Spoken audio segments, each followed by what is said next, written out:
This HOA, Brenda destroyed my trash can 57 times with her $60,000 Escalade, so I replaced it with a concrete one and watched her destroy her own SUV instead. What started as morning property demolition ended with criminal charges, a $12,000 settlement, and one very expensive life lesson about picking the wrong neighbor to bully. Picture this.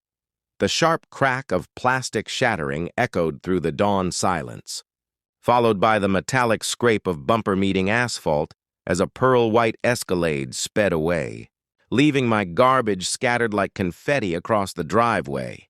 Here's the thing about bullies. They never expect their victims to fight back with actual concrete evidence. By the time I was done, this self-appointed compliance officer had demolished her own vehicle, exposed a $47,000 embezzlement scheme, and learned the hard way that some neighbors refuse to be intimidated by clipboards and fake authority. Seriously, what would you do if your neighbor was basically playing demolition derby with your property every single morning? Drop a comment and let me know where you're watching from. I want to see if this kind of HOA madness is happening in your town too.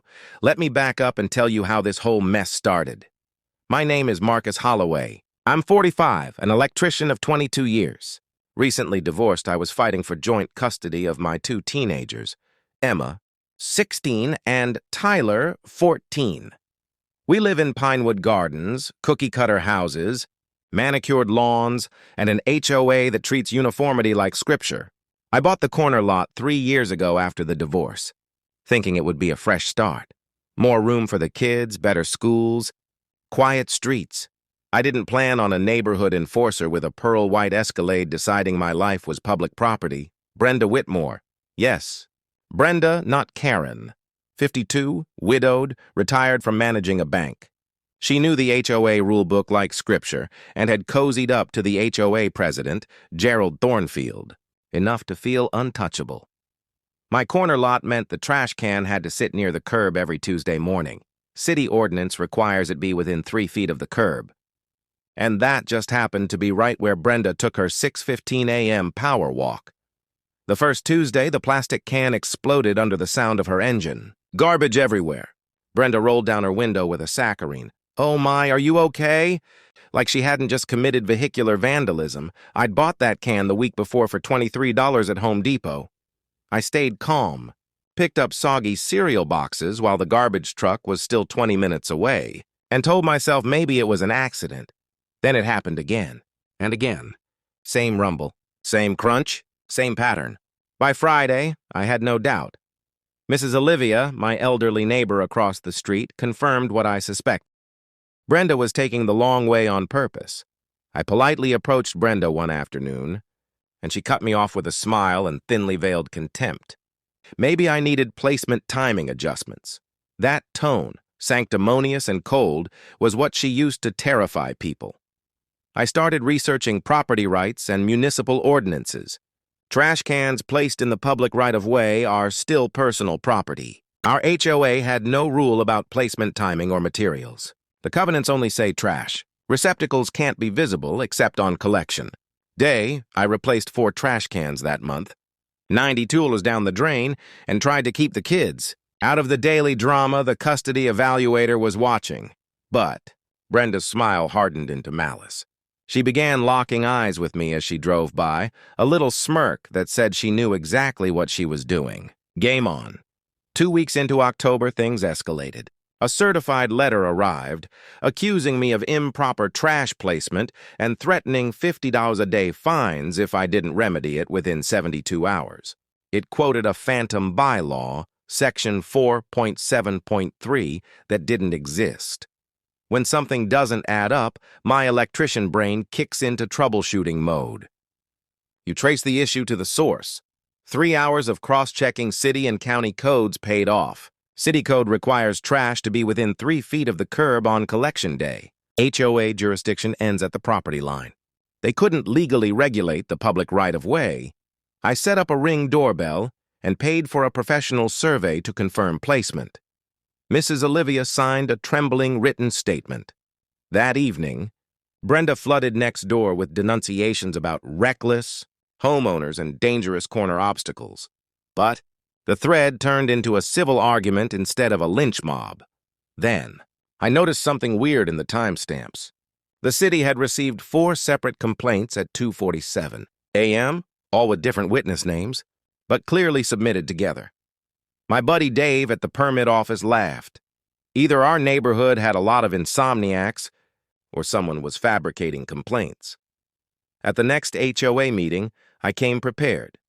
The survey results. The city ordinance and Amanda Sterling, a property rights attorney, in my corner.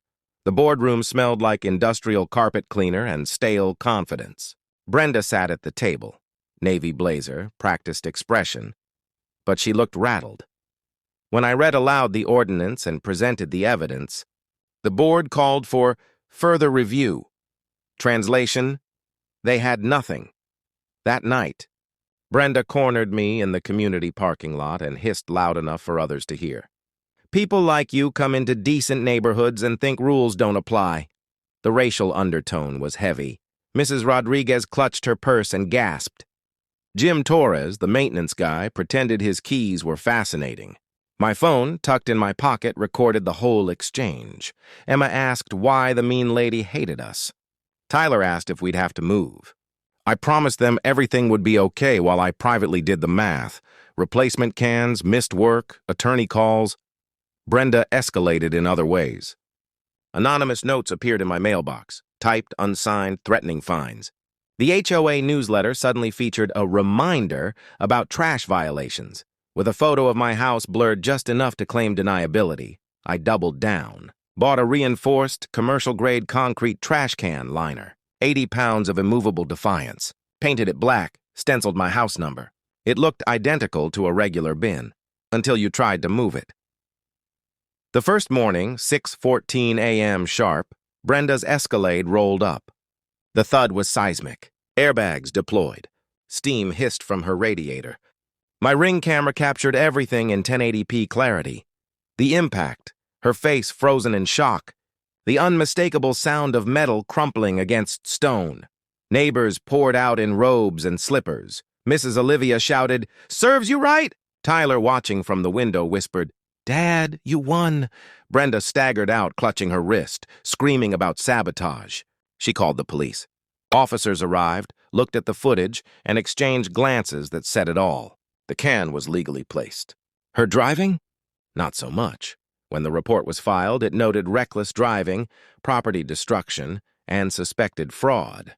Brenda's insurance refused to cover intentional damage. Repair estimate, $8,600. The HOA president, Gerald, tried to shield her. He claimed I'd weaponized my trash can.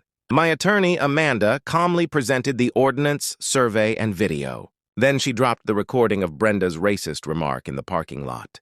The boardroom went ice cold. Within 2 weeks, a forensic audit revealed Brenda had siphoned $47,000 from HOA reserves over 3 years. Falsified landscaping invoices, fake repair contracts, all routed to a shell account. Gerald had signed off without oversight. Brenda was arrested, charged with embezzlement, fraud, reckless endangerment, and harassment. Gerald resigned in disgrace. Civil court awarded me $12,000 in damages, replacement costs, lost work hours, and emotional distress.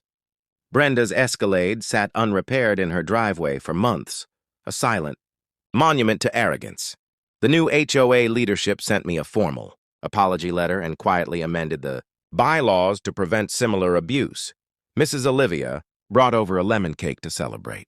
Emma and Tyler finally slept without nightmares, and me, I learned something powerful. Bullies thrive on silence. They bank on your exhaustion, your reluctance to fight back. But when you stand firm, document everything, and refuse to bow, even the biggest Escalade can't roll over you forever.